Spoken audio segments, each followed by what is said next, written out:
Welcome everybody again to another episode of Building Bridges podcast. We're bridging the gap. I want to first give a shout out to our sponsors, CJ Clean Energy Project, Construction Works, and also Illinois Tollways. Today, though, we have a special guest who is here from the DeKalb area, Matt Duffy, who is with the DeKalb Chamber of Commerce. So you want to kind of introduce yourself, give a light introduction before we get started? Sure. Yeah, no, like you said, Matt Duffy, Executive Director for the DeKalb Chamber of Commerce, but I'm also the President and CEO for the DeKalb Chamber Foundation, a new organization that we started up, a 501c3 to support the Chamber. But I've been at the Chamber for 16 and a half years now, so I've been there a long time. We've gone through a lot of changes and keep evolving with the times and doing new and fun things. And so I look forward to telling you about some of that today. Yeah, absolutely. So I'll just kind of get into how we met. So I do outreach and recruiting for the Awaken Foundation, which is actually based here in Rockford. And just kind of a little bit of my approach. I worked in DeKalb a few years ago, well, actually a lot of years ago now, as a delivery guy with FedEx. And kind of some of the transferable skills that I took was just knowing the area a little bit. So just kind of knowing the makeup of DeKalb, knowing it's a college city. So I used to work on campus and then also out in the industrial area doing the delivery. So just kind of knowing a little bit of the makeup. When we moved to DeKalb, as far as Awaken Foundation recruiting, I was like, okay, I know there's a campus, so I'm going to hit that whole strip. I know there's like the locals down on Lincoln, so I'm going to hit that whole strip. And then just kind of going into some of the complexes, just getting flyers out, just getting the word out, speaking to people. Literally just one day parked my car on Lincoln and went and met with all the locals. And in doing that, the commerce kind of sits right in the middle of all of that, which is a great place for you all to be. And so kind of made a little bit of noise and then eventually got the attention of the chamber. And then we got a chance to sit down, myself, you, and then at the time we had another employee with us as well, and just kind of have that initial conversation and just seeking some help. DeKalb is in the area that I'm from, and so just seeking some help and kind of finding out what's where. And I've told you this personally, so I'm glad to say this on the podcast. I am super appreciative of how you've plugged us into DeKalb and definitely put us in the spaces of knowing what's where to go, where to look, and connecting us with people, taking us into certain places that we weren't privy to. And so thank you for that. And I guess I want to hear your side of kind of like how you got to know Awaken, because for me, that's kind of, I just started making noise, and eventually we kind of stumbled into you, and it's been great ever since for us. Yes. No, I remember the first meeting too, and it was kind of, for us, it was fact-finding. Like, knew a little bit about what you did, but was kind of getting a feel. What are you trying to do? What are you trying to reach? And I remember the first meeting, by the time we got out of there, that you guys were so excited. You're like, oh, we can't wait till the next steps. And the timing was perfect for some of the things that we wanted to do as well. So after that meeting, we did a follow-up, and we've just kind of hit the ground running since then. But it was exciting because, like I said, this was an area with our foundation that we started. Workforce development's an area that we really wanted to hit on, and some of the things that you were doing kind of fit really well with what we were looking to do. So having that connection and finding ways to work together to build that out in DeKalb was a great fit for both of us. Before we move more into like how that partnership blossomed for the audience, let's get a kind of a general sense of what the chamber does. So you can kind of tell us what the chamber does, like what is the purpose of the chamber, or what are the things that you want people to know about the chamber? Sure. Well, in general terms, each chamber is a little different, but I always kind of the general phrase is the chamber does a lot of things that people think just happens, right? It's oh, wait, well, that just happened, right? Well, no, it didn't happen. There was somebody that actually had to lead that up. But we do things from like the farmers market and the downtown spooktacular. We've got a local showcase and job fair. We do a golf outing. We do the Athena, which is a kind of a Women of the Year type award. It's an international award that we do every year, along with our Women of Accomplishment. We've got a leadership academy. We've got Gather, which is our women's group. We've got after hours and ribbon cuttings and networking and training series and just the list goes on. But we do lots of different things, and it changes all the time, right? What are the needs? When I started 16 and a half years ago, what we did was what was needed then. But as everybody knows, things have changed so much that we've had to change a lot too. And we try to meet those needs as we change. Just like when 2020 hit and meeting with people and shaking hands was a thing of the past for a stretch there. We had to change for that, and we did. And we keep doing things. And that's what I think keeps it fresh and fun, is that we're not just doing the same old thing that we did 40 years ago in the chamber world, but we're doing new and different things and still trying to meet the current needs rather than the needs back at that time. Yeah, and I think that's definitely a testament to you all at the chamber and DeKalb as a whole. I've definitely, my experience with DeKalb has been incredible, just as an outsider coming in, trying to help that community, trying to just kind of see where we can plug in, where we can kind of meet the needs, like you said, meet those needs, bring trades in, kind of bring some of those trades in and awareness to the trades, and maybe just connecting some people. And I think the amount of openness you guys had to that, not everyone is willing to help, especially someone who's coming from outside that you don't, necessarily know or, can call and get vetted. So definitely shout out to you guys for looking for new and innovative ways to meet those needs as well. I'm gonna use that to segue into our joint venture, which was HMSC, which you guys brought us to the table initially, and I guess just kind of take us through where like the idea came from and kind of like the inception of that partnership. Yeah. So when we started the foundation, that was obviously workforce was one of those things. And I was like, well, we've got to try to figure out a way to make the shift in workforce. We want to try to hit the root of it, right? So the students that are just coming out of high school or that stage is really where we need to make sure that audience is getting what's needed out there. Mm-hmm. And the trades is one of those areas that sometimes is skipped over. It's like, college and making some of these, going down that road is one road, but going into the workforce is another. Mm-hmm. And to try to make sure that they're finding what they're looking for in the workforce and what they need. And we know the trades. You talk about DeKalb. DeKalb right now has been growing for the last 4 or 5 years at a rate that was a lot different than it was the 15 years prior to that. Mm-hmm. The number of houses, the number of development with the Meta facility, with the Ferrara, with the Heinz Craft, with Amazon, with all these facilities that are being built. There's new jobs. There's building going on. There's stuff that's needed. So when we got started with this, it was like, okay, we need to find something to introduce the students to the trades. I came across this program. Someone passed it along to me and said, hey, this is pretty cool. It sounds like something you might be interested in based on the conversation you have. I saw it. I was like, oh my God, this is amazing. Yeah. Immediately reached out to some people. Kurt Madsen with DeKalb Mechanical. He's also on our Leadership Academy Advisory Committee. We happened to be having a class, and he was a facilitator that day. So I come to him the next day and I said, hey, have you ever seen this? And I pulled it up on my computer and sent it to him. And he said, actually, we were a partner with another group in another part of Illinois for this last year. And I said, well, it's something we would like to figure out how to make this happen. And, he kind of looked and said, well, it's going to take a lot of time, a lot of money to do this. It's kind of a challenge. And I said, we're on board. What can we do if we partner on this? Let's make this thing happen.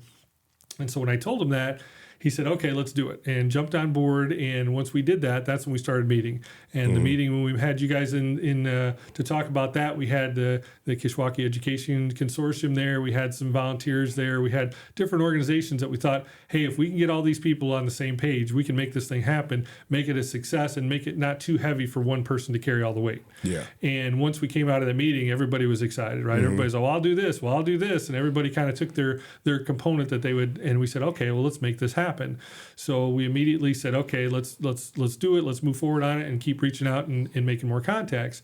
The one main thing in this is students, right? If you get students, it's going to be successful. If you don't, it's not, no matter how good the program is. For sure. So we immediately said, okay, let's hit the ground running. I reached out to the local school district and brought you in, and we met with the CTE program, the dean and the instructors of the program, and we said, hey, here's the program we want to bring. What do you think, and how do we reach out to students? And they were like, oh my gosh, this sounds amazing. How do I sign up, right? Yeah. And so they said, yeah, let's get you speaking in front of the class. Let's share the information out. Let's get the word out.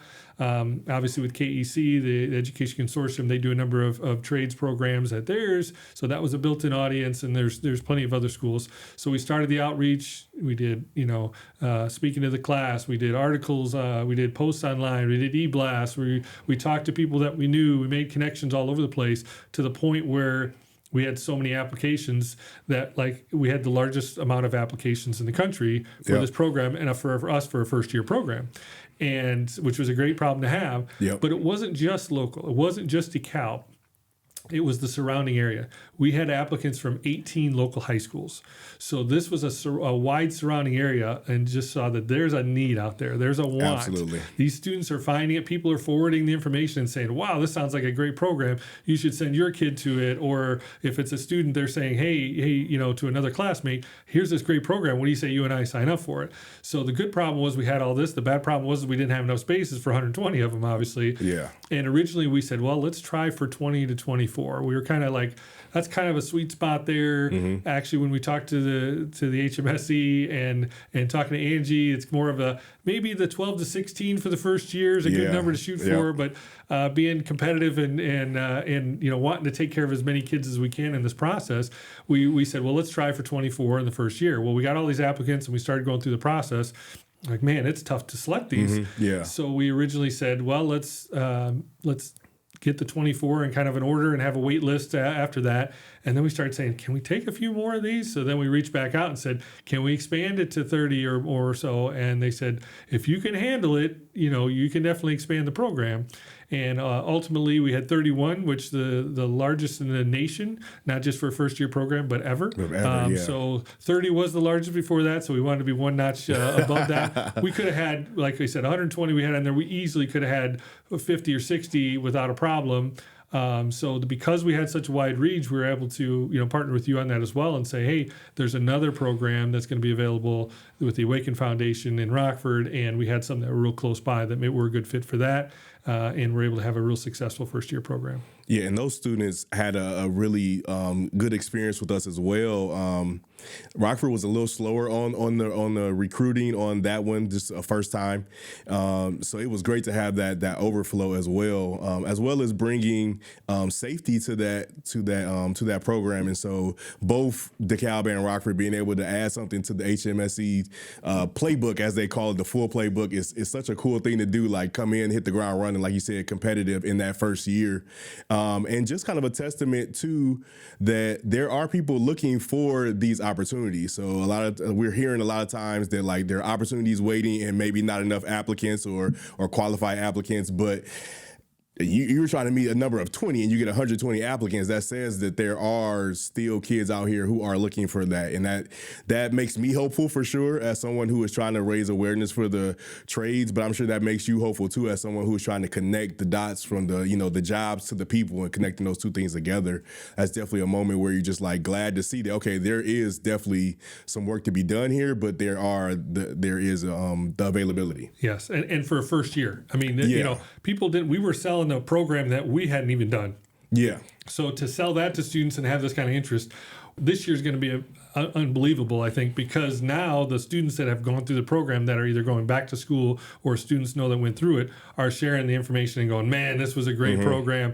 And so I think we're going to have even more interest in that. So we would love to see even more programs around the area to fill this need, because when there's 18 high schools, just having a DeKalb and Rockford, and there was 4 in Illinois to begin with, that's not enough, right? Yeah, so we would love to see more of these programs to expose these students. And we had some that were, going to be juniors and seniors, and we had some that were graduating. Well, the ones that are graduating are looking to get right into the workforce, but the juniors and seniors, there's more of those going back to school.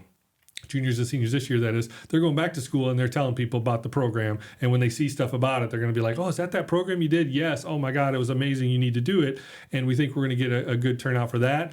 We were also able to be a little selective because we had that. And so as we weeded through the applications, we were actually, some submitted resumes, some had recommendation letters, some already had certain certifications and things like that. So we were able to pick a good variety of students that had various experiences to bring it in there. And I think it lifted our baseline up a little bit too. So when we were able to do stuff, as the program was happening, when we had instructors coming in that work in the field, they said, man, we're going through this a lot faster than we had anticipated. Yeah. And so they were like, we got to keep coming up with more stuff for them to do because they're picking it up so quickly, which is a good problem to have, but it's just one of those things that we weren't prepared for necessarily initially because it's the first year. And we thought, we're going to have a bunch of people maybe first time holding a hammer, first time doing some of this stuff. And they were welding and they were doing plumbing and electrical and sheet metal and you name it. So it went really well for the first year, and we're excited to see where it's going to grow, but there's definitely a huge need out there for it and an interest to find out more, even if it's ruling something out. Even if you do it and realize you don't want to do it, that's equally as important.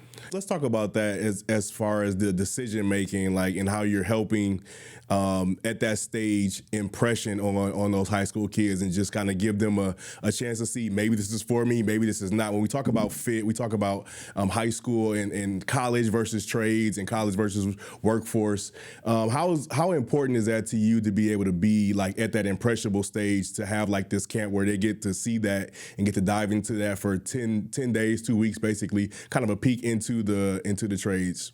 It's so huge because they don't really get that exposure. Even if they're taking some of the courses, and there are programs that go deeper into it in welding or in something, but we were really dipping their foot in the pool in a variety of different things. So when they look back at it, to be able to say, well, I really liked welding, but then they did plumbing, and go, oh, wow, I really like plumbing even more. They don't know that because they may only take one course in one thing that they think they're going to like. And even if they like that, that's great, but they didn't get the exposure to the other things. So for us to be able to expose them to all of these things, they could come out of it and go, well, I thought I would like this, but I actually like this even more, and that's going to help them find their direction. So this is a huge time, because the last thing you want is somebody to get down a road and having been done it for a period of time and then realize they have to start back into something else because they like that better. The earlier we can expose them to it, the better it's going to be for them to find their path and to go down that route. And so it was huge for us to be able to expose them to a variety of different things. And the funny thing about it is what you hear a lot of times, these, workforce today, the young workforce today, they don't want this and they don't want that. We had students showing up an hour early every day for this camp. We had not one person showed up late. Everybody showed up for every class. And when we got done, they said, we wish it was longer. So it just shows you that if you find the areas that they're interested in, that they're going to do. When you say, well, they're late for school, or they don't want to do their homework, whatever, that's because we're not finding the areas that of their interest. Interested in. If we find the areas of their interest, they're going to be there. They're going to be there early. They're going to be there longer. They're going to want to do it more. Now, you have to mix that in. Obviously, when we went to, for example, when we were doing with electrical, and we went to the Union Hall here in Rockford, and they started talking about math, cosine and tangent and some of the stuff, and some of the kids are like, wait a second. The ability to relate what they're doing in the classroom to what they're interested in makes all the difference in the world.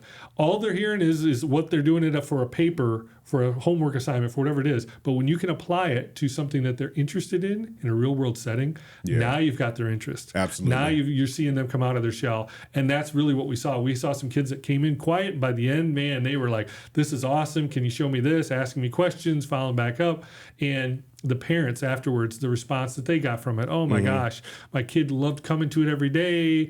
They really opened up, and they got a lot out of it. And so it's a very important stage, and it was really rewarding for us to help these students. Absolutely. I would like to highlight just kind of the community aspect that DeKalb has, or allow you space to highlight that, because that's one thing I've seen that it's just very community based. The gentleman that spoke at the graduation, that spoke about his own experience with the trades and just kind of using that as his guide with him dealing with the campers. So kind of speak to how DeKalb is one really close knit community. Yeah, it definitely is. And just as we started around the table the first time we had the meeting, and we had, 6 or 7 people around the meeting. By the end of this program, we probably had 50 people that had their hands in this. In some way, shape, or form, or more. Whether it was volunteering to help for a day, we had people that were retired. We had people in the workforce. They were coming to help these students as an extra set of hands or eyes, so that we make sure we had enough people there to do these different projects. We had people that worked at some of these places going, well, yeah, I'll come and volunteer my time to help these students and expose them to what I enjoy doing, and it might be something that they enjoy doing. So we had people coming out of the woodwork to be a part of it, because again, they know the value of DeKalb, or what it could help for DeKalb. As we're growing with these businesses, we need more of a workforce. And if we can grow the workforce, whether it comes to building the buildings or whether it comes working at these places afterwards, if we have the workforce, we're going to benefit as a community.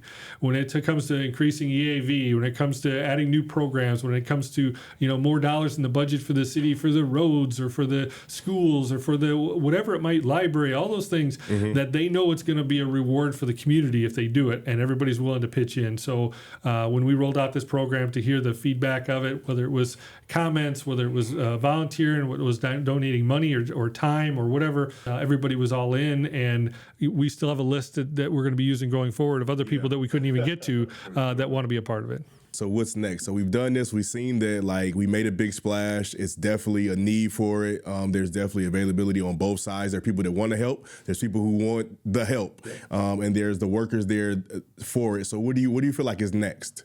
Yeah, well, obviously, with the success of the Heavy Metal Summer Experience, we're looking to do that again next year, and we're already kind of constructing what the days are like and who's involved and that kind of stuff. Obviously, the partnership with the Awaken, we had the training of the OSHA 10 training, which was a great certificate. And we think that's an important thing to continue as far as having that as a component. But it also took some of the hours that we could do doing other things. So it's trying to find that balance of how can we do a training for OSHA 10 that might even be above and beyond those that go through the HMSC, but it's going to help them towards what they need to, but also continue to evolve that program. Yeah. So that's the first step. The next step is it's okay, we've exposed these students to things that they may enjoy to do. Well, I like to weld, I like electrical, I like plumbing, I like sheet metal, whatever it might be. And now it's like, okay, now what does that mean? How do I get it into that workforce? Because I may know what I like to do now, but I don't know how to get in there. So we're working on a trades exploration day that we're going to be doing to expose these students to opportunities that are out there. And we're really trying to say, how do I get entered into this workforce? I may want to do these things, but I don't know how to get there. I know how to find a job at a retail store, a restaurant, that type of deal, whether it's a help wanted sign, whether it's online and Indeed or whatever the case may be. But I don't necessarily, you can't always find those same jobs that we're talking about in those ways. There's different channels and different ways and different requirements. You may say, I'm really interested in doing this. And it's like, oh, you don't have this certification, so you're not even being considered. And so the idea is, okay, how do we make sure that they're working on those skills now so that when they enter the workforce, they can say, I have this certificate. I've got my OSHA 10 card. I've gone through, I've got experience hands-on in these types of fields, so that when they're looking and applying, that they'll have these things. I know one of the things that we had students, and we're still continuing to communicate with the students from our HMSC program. And I had one student in particular that was communicating with after the fact and saying, hey, I'm looking to apply. Where do I go? We gave him some direction. Next thing you know, he's like, hey, I got an interview. I'm so excited. They said that I got this because I have my OSHA 10 card, and I've gone, and because we provided letters of recommendation for all the students as they went through it. And so then he comes back and says, hey, I got the job, and I'm going to be doing this, and I'm so excited. So like helping them through the process, and not just being like, okay, we exposed you to it. Go out there and get the job. Go out there and get it. It's let's now connect you with the channels. And if we can find pathways, and each student can find the area that they want to go, that we're going to help them along the way. It's going to help them in possibly years in the workforce. Like I said, if you work 2 or 3 years in retail and then realize you really want to be a welder all the time, you can't get those 2 or 3 years back. But if we can find you an avenue right off the bat to get into it, and then that's just part of your pathway to get where you need to do, that's what we want to do. So those are just things that we're trying to do, is create opportunities to ask the questions and find out. And in some cases,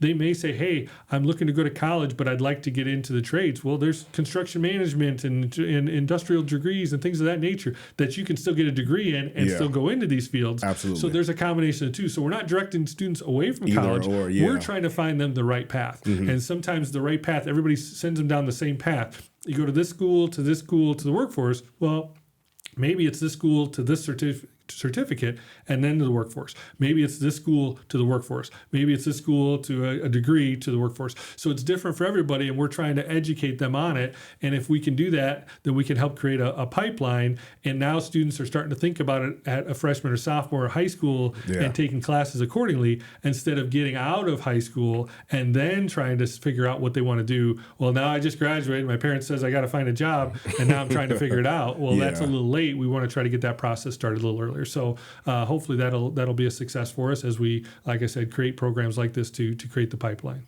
Yep. What do you feel like the work that needs to be done at the other end of the pipeline, as far as the jobs and as far as like the communication with the jobs and maybe the communication between the jobs and the employer and the employee? What do you feel like are some of the steps that maybe need to be done at that end of the pipeline? Because we talk about, we're doing a lot of the work at the front end of the pipeline, preparing the students, preparing them to transition. But what have you found, or what are you finding, or what ways to find what they need from the other end of the pipeline?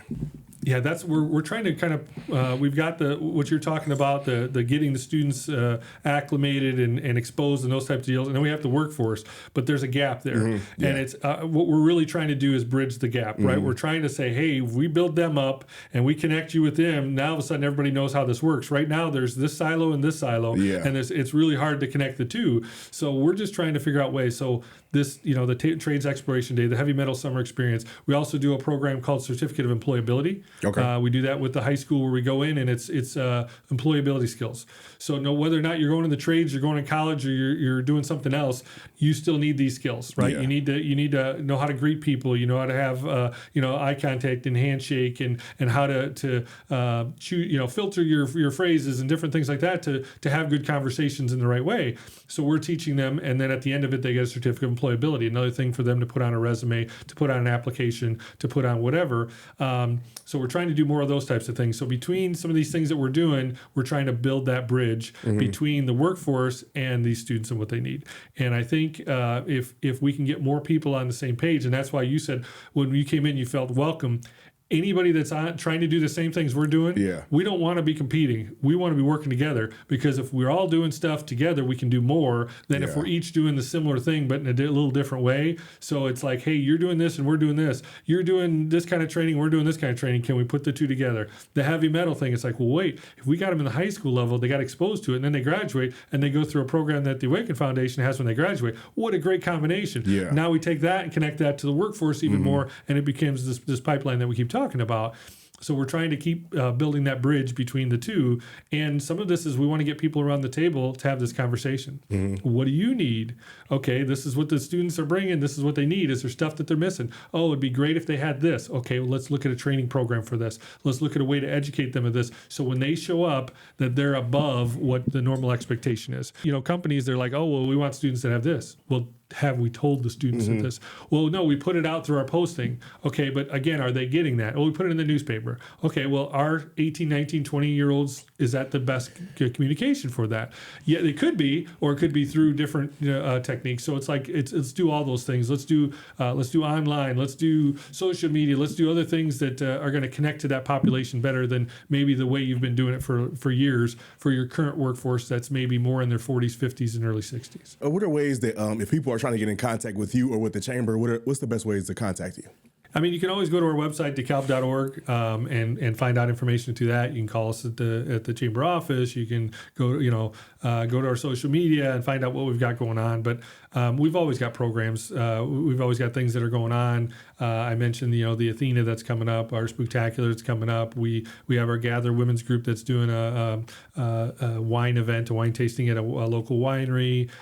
We've got the farmers market. We've got as many as 48 vendors. It's basically we've completely maxed out the space that we have there with the vendors that we have. It's a great not only farmers but artisans and live music and food trucks and all that kind of stuff that happens. So we have those types of programs, but we also partner with we're doing a campus meets community event with Northern Illinois University coming up in early September. So we're always trying to do different things to connect to different audiences and to fit the needs that the community has. The business community, sometimes it's connecting the community to the businesses. Sometimes it's connecting businesses to other businesses. So we're trying to figure out different ways to do a little bit of both of those. We do a local showcase and spring show. We do different things to allow the ways for all those types of connections, B2B, B2C connections to be made. Is there anything you want to say to the audience, to anyone who's listening about the chamber or just anything in general? Yeah, I think I say that the chamber is the place where people go where they, things that get done that nobody knows where it's happening. So sometimes we get a little bit, everybody comes to us with everything. Then it's like, hey, where do we find out this? And how do we do this? Yeah. But that doesn't mean there isn't avenues for it. So we love to do partnerships. Like how many people can we connect in different ways? It doesn't mean that we're the only ones doing it. It means that we're part of a partnership to make it successful. And that's why some of these programs are successful, because if you just do it by yourself, then you're carrying a lot of weight and time and effort and that kind of stuff. So we're always open to different ways to connect. And that's where we got started with some of the programs that we're doing now. That's been successful. But you've noticed the changes that have happened in, talking about high school students with certificate of employability, heavy metal, those types of things. You've noticed the difference in that. And we feel like we can make a big impact. So if you want to be part of that, whether it's as a volunteer, you've got ideas on a program, we're always, one of the reasons we created the foundation was to be able to go after some grants, right? So if there's programs out there that are grant funded programs that we could be a part of, But again, that doesn't mean it's us. The Awaken Foundation, prime example, the partnership with the Tollway and working with the heavy metal and being able to get some stipends for the kids to go through that program. That was a great partnership, right? It worked out well. And it's because we were connected with you guys that we were able to get that for these students. Well, if we would have done that on our own, that wouldn't have been part of the process. So we're trying to find these connections. We're trying to figure out, and they come from all places, so it may be a high school student that's got an idea, come to us. It may be a community member that's got something that they either want to be a part of or they have an idea. Hey, I saw this program somewhere else, and how do we bring this here? And as long as everybody's willing to pitch in and do their part, which is usually in DeKalb we get a lot of that are willing to do it, then we're open to doing different things. And that's what's fun for me, and that's the reason I've been doing it as long as I have, is because we continually change. There's people who ask what a normal day for the chamber's like, and I said what's great about it is it's what time of the year, what time of the day, what are we doing? It could be getting the farmers market set up, it could be running a golf outing, it could be connecting businesses, I could be speaking at the high school, I could be welding in a welding shop, it could be any of these things, because this is what's needed by our community, and we want to keep changing and making those. But having different partners like the Awaken Foundation, Kishwaukee Education Consortium, the school districts, the different people like that, DeKalb Mechanical, that type of stuff. If we didn't have these partnerships, these things wouldn't happen, and wouldn't happen to this success. And to have the heavy metal, the success we had in year one, it wasn't just us; it was all of these partnerships brought together that made it so successful. So, okay, so we want to speak to the buy-in of the community. How do you get that buy-in where everyone is just coming to the table willingly to help? What do you think has produced that level of buy-in with DeKalb? I think it starts from our willingness to do other things. So in other words, I serve on a lot of boards, our staff members, our committees, our leadership academy, all that kind of stuff. The connections we've made with the community to do our part. So when we reach out and ask for stuff, people are willing to reciprocate, right? Because it's like, well, if they're willing to do these things, then we're willing to do that as well. I mean, I helped start a travel basketball program for the youth in DeKalb. I've coached I'm close to 60 teams now that I've coached over the years, and football, or basketball, baseball, soccer, inline hockey, you name it. I've done all these types of things. So I'm willing to put my time in there. So when I ask somebody else to do it, I think they're more willing to say, well, yeah, you're willing to donate your time, or you're willing to be a good resource. And the chamber is the same way. Like, hey, we're willing to do our part. And so when we reach out, people are saying, yeah, we're willing to be a part of it too. We get people on our boards and our committees and stuff like that. We make it fun, right? It's not just all serious. We get things done. We actually have shirts that says we get things done. We have fun and we get things done. And that's part of the process. It's not all just head down and grind. It's, hey, let's have some fun in the process of it. If we're going to have you out here and doing this, we're going to make it fun. So if, for example, we have an event and we have people doing parking, they're throwing on a vest and they're singing songs and they're having fun, they're going to want to come and do it again, right? But if you go, okay, I want you to do this and only let this and stand in this spot and don't talk to anybody, then they're not going to want to do it. So the more things that we can do to make it fun, the more people are willing to say, well, I want to do, what's the next chamber thing? Well, I'll be a part of that, or I'll sponsor that, because I know, I mean, we sold out our golf outing in a week. We sold out our annual dinner in a week. In a local showcase, we took it to the convocation center because we ran out of space in the previous spaces. Wow. So we're continuing to expand, but it's because people are saying, wow, it's fun, and you get attendance and we get stuff out of it. And that's what we're trying to do. So I think we've reached out and done our part, whether it's individually or as an organization, and therefore people are willing to be a part of it on the other side. Okay. That's amazing. That's incredible to get that buy-in. Can you speak to kind of where that idea of that open-mindedness comes from, or where that started from, or was it always like that, or is that something that you guys kind of had to massage over time?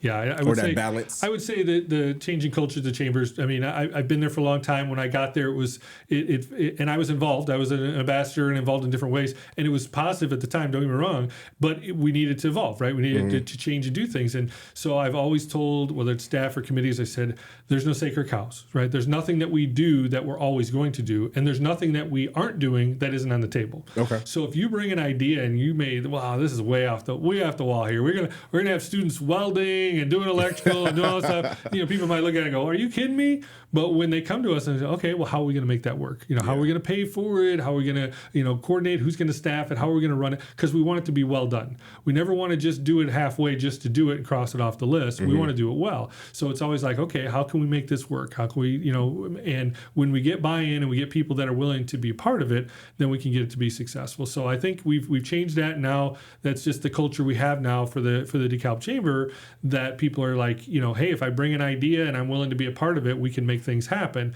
Or maybe it's some other organization that's doing something and the DeKalb Chamber can do a role, just like when we were partnered with you, Awaken Foundation was able to do a role, KEC was able to do a role. And if everybody has their role and together we can make a success, everybody wants to be part of a success. Yeah, so absolutely. I think that's the other part of it. When you have a number of successes, people want to be a part of that, right? I want to be part of that winning team, so what can I do?